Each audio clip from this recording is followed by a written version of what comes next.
ट्रान्सलेशनमध्ये भाषांतरात पहिला शब्द बेनिफिट म्हणजे फायदा, ड्रीम म्हणजे स्वप्न, चाइल्डहुड म्हणजे बालपण. नेक्स्ट वर्ड आहे पोवर्टी म्हणजे गरिबी. नेक्स्ट अर्बनायझेशन म्हणजे शहरीकरण, इन्व्हेन्शन म्हणजे शोध. नेक्स्ट आहे translate the following sentences. Courage is wonderful thing म्हणजे धैर्य एक अद्भुत गोष्ट आहे. पुढचे you should get up early in the morning म्हणजे तू सकाळी लवकर उठायला हवे. Third sentence it is a duty to protect the environment म्हणजे पर्यावरणाचे संरक्षण करणे हे आपले कर्तव्य आहे. नेक्स्ट सेंटेन्स आहे corona is an infectious disease म्हणजे करोना हा संसर्गजन्य आजार आहे. पुढे प्रोवर्ब किंवा इडियमचं भाषांतर.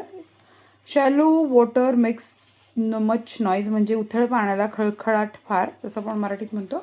वेल बिगन इज हाफ डन, सुरुवात चांगली म्हणजे अर्धे काम फत्ते.